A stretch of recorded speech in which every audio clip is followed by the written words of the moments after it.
Hello, my name is Chloe, welcome to my channel. Today I'm bringing to you my November wrap up.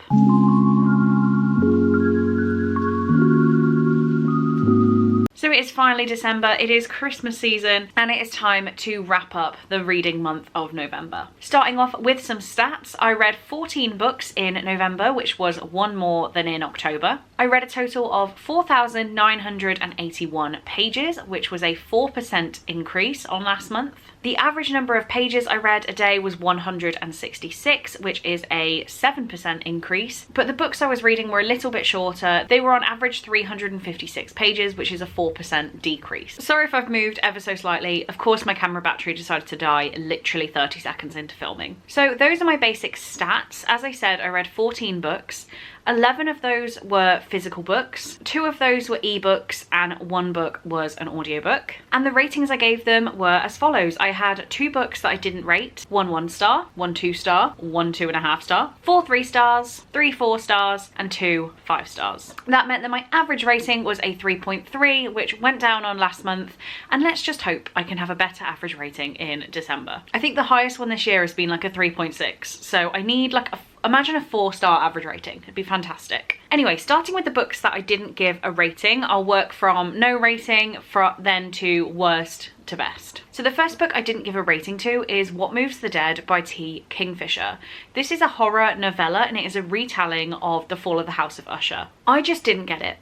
In terms of an actual horror, it didn't scare me, it didn't creep me out, so that meant that if I was to give it a numbered rating, it would be very, very low. But it just didn't feel fair. I think I missed something in the way it was being told. I read The Twisted Ones by T. Kingfisher back in October, and I really liked the sarcastic writing style, but in this book the author is like reimagining the classic, so the writing's very different and I just couldn't vibe with it. So I decided to not give this one a rating. I don't want to negatively skew the ratings just because I didn't have a great time with it when it could be really good. I've heard amazing things, it just wasn't for me. The next book I didn't rate for a very different reason is Ginger Snaps by Kathy Cassidy. I was rereading just like a favourite book from childhood and oh my god, I'm so glad I reread this. In theory, out of pure enjoyment, I would have to give this a 5-star because I absolutely loved it. But then looking at my 5-star reads this year, can I rate Ginger Snaps the same? No, I can't.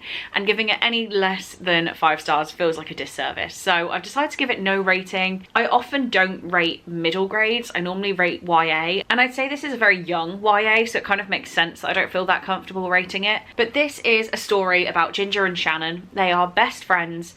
And then one day there is a girl called Emily, I think, yes, Emily, who's a little bit lonely, and they decide to befriend Emily in order to like make sure she has some friends. They kind of just see it at the start as a short-term thing and they kind of want to go back to being the best friend duo. That doesn't really seem to happen, and there's also a new guy at school called, why have I forgotten his name? Sam, of course it's Sam. So there's a new guy at school called Sam. He lives on a canal boat, he plays the saxophone, and Ginger's very intrigued, but Shannon says he's not cool, so she can't go there. But she decides she wants to go there anyway, and how is this new girl in the friendship group? She likes a boy that her friend doesn't like. How is that going to impact their friendship? And oh my god, absolutely love it. Such a throwback. So many little things, like one of the teachers was reading a Ms. magazine, and I was like, what? And she had Rocket Dog shoes and a New Look miniskirt, and I was like, this is fantastic. This is everything I wanted.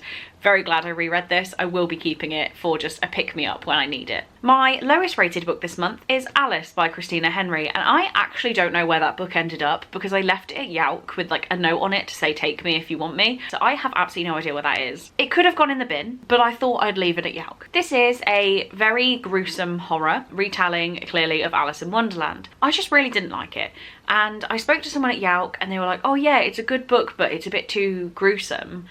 But like the gruesomeness was what I liked. I didn't really like anything else about it. We're following Alice, who has been locked up in a mental hospital, and there is a guy called Hatcher who is in the next room, and then they both escape when there's some sort of disaster and go on a journey to slay the Jabberwocky and to find the White Rabbit. Yes, it's Alice in Wonderland. Yes, it's gruesome, but I just didn't care.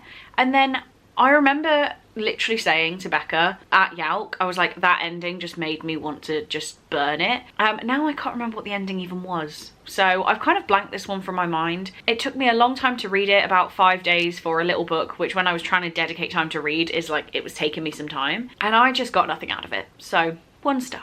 I then gave 2 stars to I'm a Therapist and My Patient is a Vegan Terrorist by Dr. Harper. This is the 3rd and final book in the Dr. Harper trilogy. These are fake patient files, but just a horror story told in that format. And I really like the first book. The first book, I think I gave 4 stars. The second one I gave 3, and then this one has just been so weak in comparison. And I think it's because book 1 has the shock factor of, oh my God, is this real? What is this horror? I'm confused. This one just felt a little bit flat. All of the stories felt unfinished. And yeah, I just didn't really enjoy it at all. None of the stories really like appealed to me by themselves. Whereas like the first book, there was one story that I genuinely was like dreaming about. It disturbed me that much. Whereas this one just felt really flat. So yeah, 2 stars and kind of disappointed. Next up, I gave 2.5 stars to The Wrath and the Dawn by Renee Ahdieh. This is a retelling of Arabian Nights, and as you can see here, my retellings vlog didn't really go to plan. So this book, I'm not the right audience. Like, I just didn't vibe with it. I didn't connect with any of the characters, and I felt like we were introduced to a hell of a lot of characters very quickly that I struggled to know who was who, what their motivations were, and I just really didn't get on with it. We're following Shahzad, who her best friend slash cousin was given to Khalid, who is the Caliph of Khorasan. Basically the ruler. He takes these girls, marries them, and then kills them before the sunrise. So her best friend was taken by this ruler, and she basically volunteers herself for the murder so that she can get revenge on him and just kill him instead. It was good writing because I could read it so quickly, and you know, I'd be reading for half an hour and I'd read 70 pages. I was like, how is this even possible? But I just don't feel like the story was that exciting. I didn't feel on edge at any point, and it also did my least favorite thing in a duology. I like in a story where you have beginning, middle, end. So a duology, I still want each book to have a beginning, middle, end. This was just the beginning and middle, and then we'll get the end of book 2. I don't like feeling forced to read another book, so 2.5 stars. So next up, we have 4 3 stars. A 3-star to me is completely fine. It's a completely okay book. In some cases, it's a good book. It just didn't really wow me. So the first one I have here is Midnight Bites by Rachel Caine. This is the short story collection that comes after the Morganville series, and it's just a collection of all of the short stories that Rachel Caine has written throughout her time of writing the series, consolidated into one big book. My overall feeling about this book is that I didn't dislike it by any means, but the Morganville series is a 15-book series, so I really just didn't feel like I needed another piece of Morganville story. I feel like 15 books was probably enough. I did enjoy parts of this because unfortunately Rachel Caine has passed away since publishing this, so there was a lot of content in here of like, I'm not done with these characters, I'd like to revisit them, and she won't be able to revisit them. So it was like bittersweet at moments because of that. But I just don't feel like it was the best book I've ever read. So 3 stars. I will be unhauling it. I don't think I need to keep it, but I'm glad I gave it a go. Next up, we have my buddy read with Emily from Emily Kathleen Reads. We read Notes on an Execution by Danica Kafka, and I didn't love it. 3 stars, as I said, perfectly fine. This is a book about a serial killer called Ansel. It's actually told while he is on death row awaiting execution, but rather than focusing on his narrative, it's told by the women that he has affected. The predominant voice being his mom, and also a sister left behind as like the sister of one of the murder victims. So it was very interesting like that. It wasn't trying to glorify serial killing, it was actually looking at the impact on the women. So I did really enjoy that, and I can kind of compare it in that sense to what The Five by Hallie Rubenhold does, which is talk about the 5 women killed by Jack the Ripper rather than their murders. So I do kind of like that vibe. However, if I wasn't buddy reading with Emily, I would have DNF'd this, so I have to really consider that in my rating. By the end of the story, I was thinking like 4-star vibes, but the fact is that if Emily wasn't reading with me, 100 pages in, I probably wouldn't have continued, so I have to bring it down to a 3. It was kind of hard for me to get into. It was hard for me to engage with this writing style. I just felt it wasn't something I could get wrapped up in. I could just read a little bit at a time. So yeah, I didn't absolutely love it, but I do think this is a solid book. Then I have Sugar Baby Mine by Kayla Rianne, which I read thanks to Love Notes PR, who sent me an ARC. And yeah, this gets 3 stars just for smut, because the story is just smut. I don't think there is really a story to this one, and that's what really let it down. I could have done with half the sex scenes in this. It was just constant. So we're following a young woman whose name has completely left my brain, who she's just got out of a relationship and she's like low on money, and her cousin who she lives with convinces her to become a sugar baby, like matches her up with a sugar daddy, and it's just about their relationship forming, what he pays her for, basically, little dates they go out on.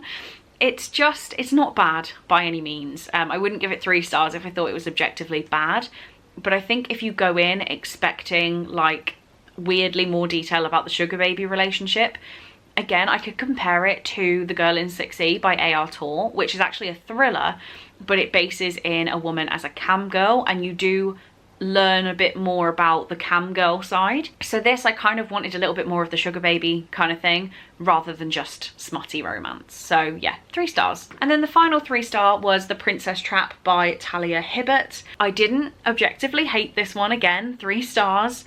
But I just don't think it did too much for me. I don't think it's as well written as Talia Hibbert's later stuff, like with the Brown sisters. We're following Cherry, who is sassy and independent, and she bumps into a man at her work who she works at a school, and he is visiting to sponsor the school, but he is actually Prince Reuben of Helgmore. And she doesn't know this, so she takes him home and they get caught having a bit of a smooch outside her apartment.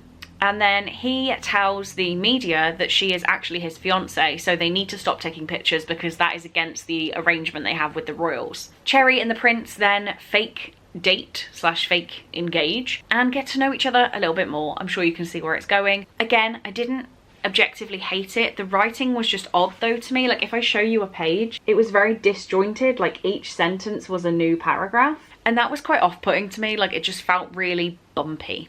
I don't know. 3 stars. Next up, starting into the 4-star ratings, we have The Reappearance of Rachel Price by Holly Jackson. I really enjoyed this one, potentially more than the whole of A Good Girl's Guide to Murder series. I liked the first book in that series. The second one then dropped a little bit, and then I actively started to dislike the third. So this one I thought was very strong. I know that's a controversial opinion. People don't seem to be loving this one as much as the others, but I'm glad I gave it a go, and I'm glad I read it when I did, because I actually managed to get it signed by Holly at Yalc. So we're following Belle, who is 18, and throughout her whole life she's been surrounded by the reality that her mom went missing when she was about 18 months old. She was 2. Okay, yeah, I was round about right. So her mom goes missing, and her dad and her family are now taking part in a documentary about the disappearance of Rachel Price. However, while this starts being filmed, Rachel Price reappears, as it suggests, and Belle does not trust that her mom is back for the right reasons, that she was ever missing. What is the story behind this? So I actually really enjoyed this. I didn't guess the twists, which is always embarrassing, and especially embarrassing to admit, but I didn't guess it. I struggled to get into this for the first maybe 100 pages, but then I really did vibe with it, and I was like, oh, I'll just read one more chapter, I'll just read one more chapter. So it meant by the end I couldn't give it 5 stars because I did struggle to get into it, but I did thoroughly enjoy it. I would recommend, and I'm excited to carry on and read 5 Survive because I've never read that, so I do need to read that one and see if I'd like to keep that as well because I have a signed copy. So it'd be kind of cool if I've just got my signed Holly Jacksons. Yeah, I did really like this one, but a lot of people don't, so take that with a grain of salt. Next up we have Royal Hearts by Margaret Rose, which is the second book this month I read by ebook, and it was another arc from Love Notes PR. I gave this 4 stars just for my pure enjoyment of it, but I'm struggling to remember a lot of the facts about it. I know that we're following a woman who works in PR, and she is requested for the royal contract. They're doing like a Netflix, but I think they called it Streamflix series, about the prince of some, again, like the Princess Trap, some kind of European unknown place is how they always come across. And we're following this royal as he does like a bachelor type situation and tries to find a wife. Our main character is specially requested to be his personal assistant and PR person for this engagement.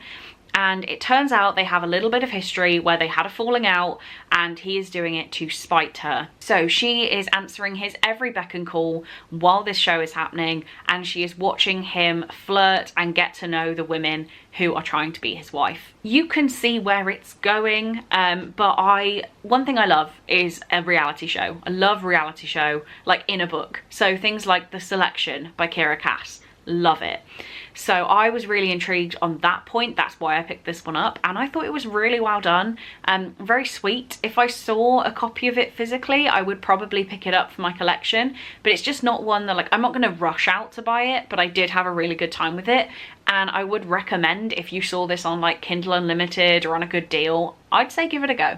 We only have 3 books left, which is very exciting, but the final 4-star book I have here is The Midnight Library by Matt Haig. It has taken me about 4 years to read this book. So I've had this a very long time, since it was overly hyped, and I was always a bit scared of, I don't know, it's like a literary fiction with fantasy. This one, I don't think I would like read it again and like really immerse myself in it, but it did make me think.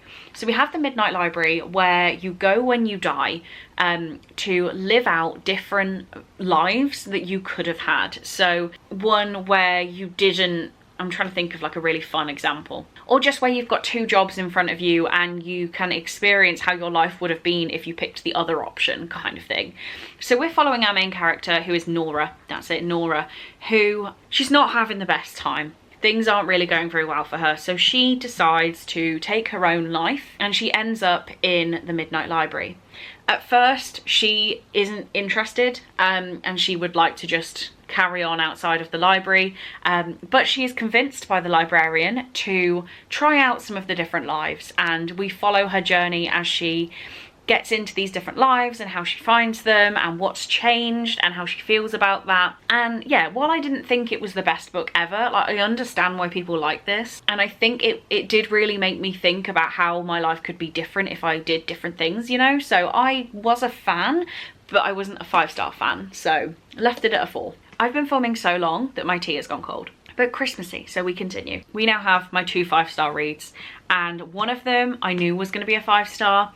One I jokingly predicted would be, and it blew me away. So the one that I knew would be 5-star because it's a reread was A Court of Wings and Ruin by Sarah J Maas. This is the 3rd book in the A Court of Thorns and Roses, wow, series. So I can't really tell you too much about the content, but I absolutely loved this on reread. I stayed up finishing it up to the evening on the 30th of November, so last night when I'm filming this, and I just absolutely love it. So I remember thinking the last time I read the series that this could be better than book 2, which everyone loves. I think back then I just really liked the smut that was in book 2 and really valued that. Whereas now I read a lot of smutty romance anyway, so I don't need my fantasy to be just smut. So reading this one again, I can definitely confirm that it is my favourite of the 3 books. I obviously can't tell you things because I don't want to spoil them, but there's just a really good blend in this of relationships between characters that we haven't focused on before, and like how we're gonna delve into those in the future, and also like a big battle, like a big war happening, and I found myself really caring about the fantasy elements, which is something that I struggle to do, but Sarah J Maas just makes it very accessible, I think. So reading about like the front lines of these battles, I was into it,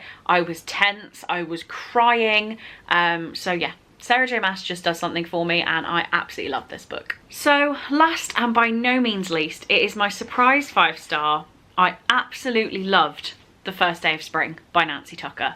I thought this was absolutely fantastic, and I wouldn't actually recommend it to a lot of people because it is very dark and disturbing, but I thought it was genius. So we're following 8-year-old Chrissy, who has a secret, but it's not secret to us because on the first page she kills a young boy, and she is growing up knowing that she has killed this boy. I think he's 2, and she doesn't really understand why she shouldn't have wanted to do that. She doesn't really understand why people are reacting the way they are, and she basically just wants to do it again. We are also following Julia, 15 years later, who, her daughter Molly, she's always trying to just parent her to the best, exactly what she's supposed to do. Everything has to be perfect. There can't be any accidents. There is a schedule. We need to follow it religiously. One day though, Julia gets a phone call and she is convinced that the person on the phone knows what happened all those years ago, and I just absolutely loved it. This is my exact version of weird that I like, my exact version of messed up that I can read and just get so sucked in to the world